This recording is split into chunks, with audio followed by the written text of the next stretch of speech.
Ya, ya.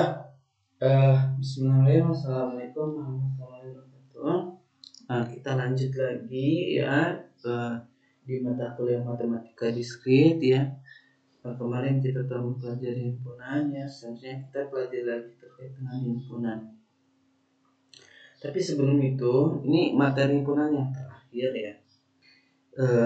Tapi sebelum itu kita baca dulu dari surat Al-Mujadalah ayat 11 yang artinya, wahai orang-orang yang beriman, apabila dikatakan kepadamu, berilah kelapangan di dalam majelis-majelis.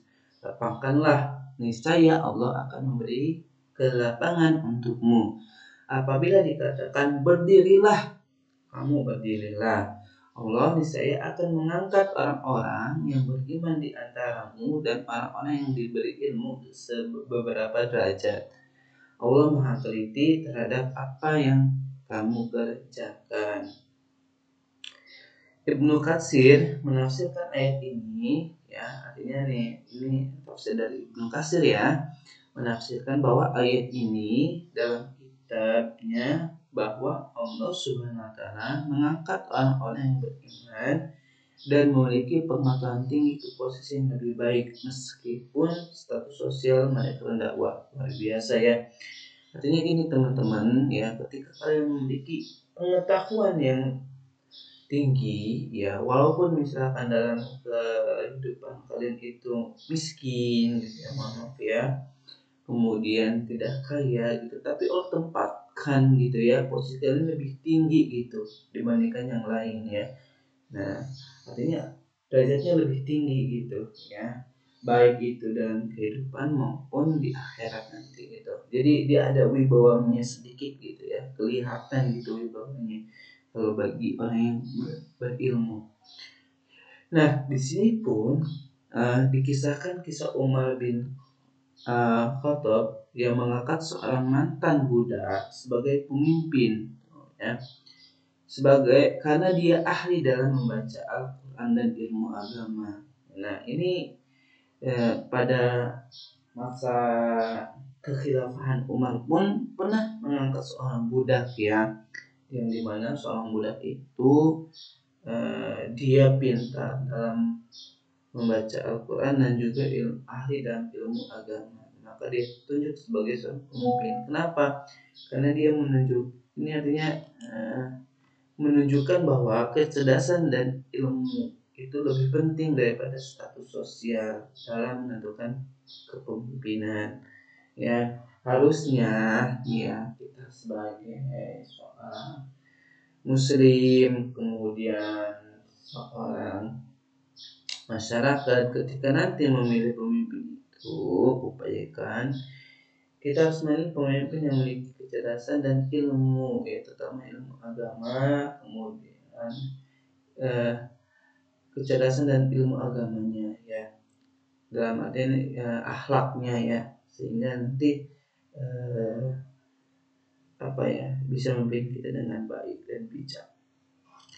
Oke, kita lanjutkan ke himpunan. Nah, di sini ya, himpunan, hukum-hukum himpunan ya. Hukum-hukum himpunan itu juga disebut juga sebagai sifat-sifat himpunan. Nah, disebut juga sebagai hukum al-jabar ya. Dimana kalau di sebelumnya kan di logika itu kan ada juga ya. Nah, kalau di logika itu ada hukum-hukum logika aljabarnya gitu kan. Nah, di sini pun sama, ada hukum-hukum aljabar himpunan, di mana ada satu yaitu hukum identitas ya, seperti begitu.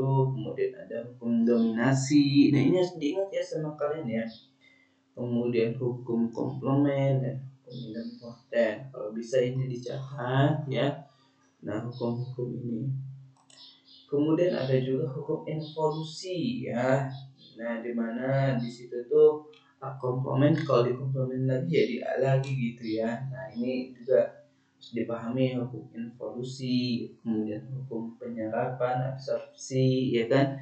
hukum komutatif itu kan, hukum asosiatif ya, hukum distributif, hukum De Morgan gitu kan, hukum 0,1 gitu ya.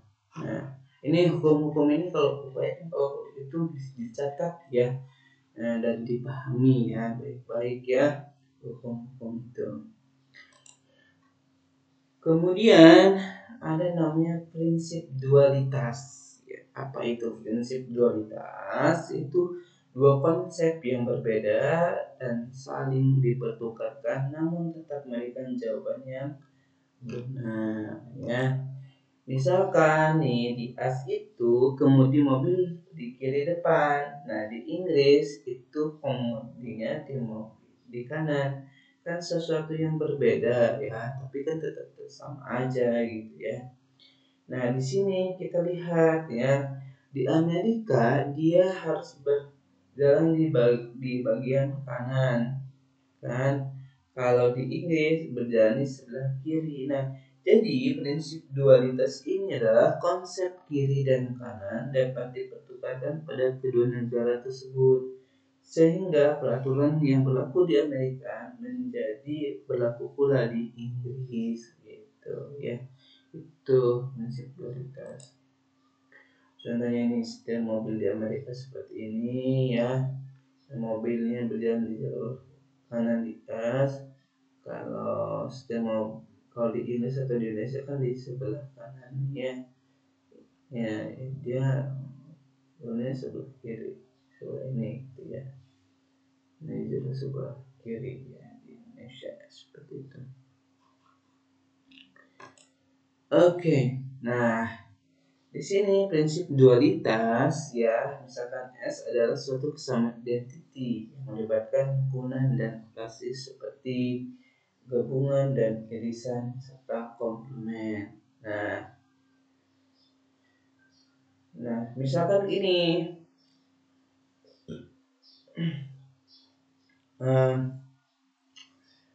gabungan itu diubah menjadi irisan, irisan diubah jadi gabungan, himpunan kosong jadi semua, himpunan semesta jadi himpunan kosong. Ini yang harus diperhatikan ya. Sedangkan komplement dibiarkan seperti semula, maka kesamaannya juga disebut dualitas ya. Kayak contoh misalkan gini nih, hukum identitas ya, hukum identitas yaitu A gabungan dari himpunan kosong, maka dualnya adalah A irisan dari himpunan semua. Nah begitu ya. Nah ini dualnya ya. Di sini misalkan hukum independen, nah A gabungan A, maka A irisan A adalah A gitu ya. Nah, sama misalkan di hukum asosiatif, nah A gabungan B gabungan C ya, itu tinggal diubah menjadi irisan gitu ya. Begitu ya untuk dualnya. Kemudian prinsip inklusi eksklusi ya, dimana di sini mutlak A gabungan B itu sama aja dengan A ditambah B ya irisan dikurang selisih A irisan B. Kalau beda setangkup ya mutlaknya A ditambah B 2 A irisan B ya. Ini prinsip inklusi dan eksklusi. Contohnya misalkan gini, berapa banyak bilangan bulat antara 1 dan 100 yang habis dibagi 3 atau 5 ya. Nah, jadi dari angka 100 sampai 100 mana yang habis dibagi 3 atau 5. Nah, himpunan bulat yang habis dibagi 3, nah itu A. B himpunan bilangan bulat yang habis dibagi 5 ya. A irisan B himpunan bagian bulat yang habis dibagi 3 dan 5, yaitu himpunan bulat yang habis dibagi oleh PK atau kelipatan persentase dari 3 dan 5, yaitu 15. Nah di sini artinya yang A ini adalah himpunan yang habis dibagi 3 ya. kemudian B ini himpunan habis dibagi 5, sedangkan irisannya itu habis dibagi 5 dan 3, berarti kan KPK-nya yang berapa itu? 15 ya. Nah, di sini berarti kan A itu adalah jumlahnya 100 dibagi 3 berapa? Nah, 3 misalkan B 100 dibagi 5 berapa? 20 gitu kan. Nah, jadi kalau A irisan B berarti 100 dibagi 15 berapa ya? Nah, maka kita lihat gabungan dari A dan B. Berarti kardinal A ditambah kardinal B dikurangi kardinal A irisan B. Gitu. Ada berapa? Ada 47 buah bilangan yang habis dibagi 3 atau 5. Gitu ya. Ada lagi gak ya? Nah, untuk 3 buah himpunan A, B, dan C dia berlaku ini ya. Misalkan A gabungan B gabungan C, maka sama aja dengan A ditambah B ditambah C selisih A irisan B selisih A irisan C selisih B irisan A ditambah A irisan B dan C. Begitupun kalau misalkan berlaku untuk ini ya. Nah, ini dia ya, begitu ya. Dan seterusnya.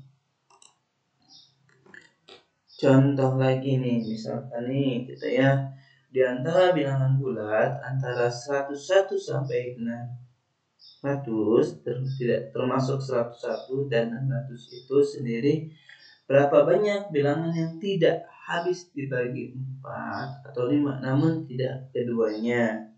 Nah, di sini ya berarti U itu 500 ya. Kenapa 500? Karena kan 600 dikurangi 100 kan berarti kan 500 ya semuanya. Kemudian 600 dibagi 4 ya, 600 dibagi 4 ya kan, untuk semuanya dikurangi 100 dibagi 4 ya. Nah, di sini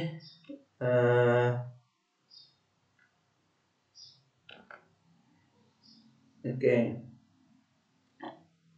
Kenapa di sini kan 600 bagi 4 itu keseluruhannya kan seluruhnya ada 500 ya. Nah di sini 600 dibagi 4 dikurangi 100 bagi 4 ya. Karena kan tidak dikurangi jumlah himpunan ini yang tidak habis bagi 4 dan 5 ya. Berarti kan 600 bagi 4 dikurangi 100 bagi 4 ya. Sama aja dengan himpunan B ya. Nah, irisannya berarti kan 600 bagi 20 dikurangi 100 bagi 20 gitu ya. Nah, katakan A beda setangkup B. Ini kan komplement ya. Kalau di sini kan dia mintanya apa? Namun tidak keduanya. Gitu kan? Berarti beda setangkup ya. Maka kita lihat di sini. Nah, A ditambah B ini 2A irisan A dan B. Nah, di sini adalah 175. Nah, maka kita bisa lihat di sini 500 dikurangi 175 ya sekitar 325 ya. Gitu. Kemudian di sini ada partisi ya dari semua himpunan A. Partisi sebuah himpunan A adalah sekumpulan himpunan bagian kosong dari 1, 2 ya. Sehingga misalkan di sini 1, 2, 3, 4, 5, 6, 7, 8, maka di situ ada 1, 2, 3, 4, 7, 8, 5, 6 ada partisi dari A gitu ya. Himpunan ganda atau multiset. Nah, himpunan ganda elemennya boleh berulang, tidak harus berbeda, itu disebut ganda atau multiset ya. Nah, contohnya yang itu ya. Multiplisitas dari suatu elemen pada himpunan ganda adalah jumlah kemunculan elemen tersebut pada himpunan ganda. Contohnya M 0111 0001, multiplisitas itu 0 dan nolnya adalah 4 ya, karena nolnya berarti kan banyak ya, 4. Himpunan set himpunan merupakan contoh kasus dari multiset yang dalam ini multiplisitasnya setiap elemennya 0 atau 1. Kardinalitas multiset didefinisikan sebagai kardinalitas himpunan ekuivalen dengannya dengan mengasumsikan semua elemen di multiset berbeda. Misalkan di sini ada 1 1 1 2 2 3, maka kardinalnya ada 6. Ini beda sekali dengan himpunan biasanya. Makanya di sini 1 1 1 2 2 3 itu kita sebutnya sebagai himpunan ganda yaitu multiset. Nah, adapun operasi antara dua buah multiset ya, misalkan P dan Q adalah multiset, maka satu dia ada gabungan P gabungan Q, multipliset elemennya sama dengan multiplet maksimum. Misalkan A D D D A B C C, yang diambil dia lihat. Nah, kalau digabungkan, kita gabungkan multiplicit elemennya ya, yang maksimumnya yang mana? Kan di sini P-nya itu paling banyak ya, 3, sedangkan di Q-nya 2, maka kita jangan tulis 5 tapi tulis yang maksimumnya berapa, yaitu 3 gitu. Kemudian C, yang C itu kan paling besarnya kan C ya. Nah, C-nya ada 2 yang 3, maka tulisnya C-nya 2. Kemudian tulisnya DD gitu ya. Oke, itu saja untuk pertemuan kita hari ini. Terima kasih. Wassalamualaikum warahmatullahi wabarakatuh.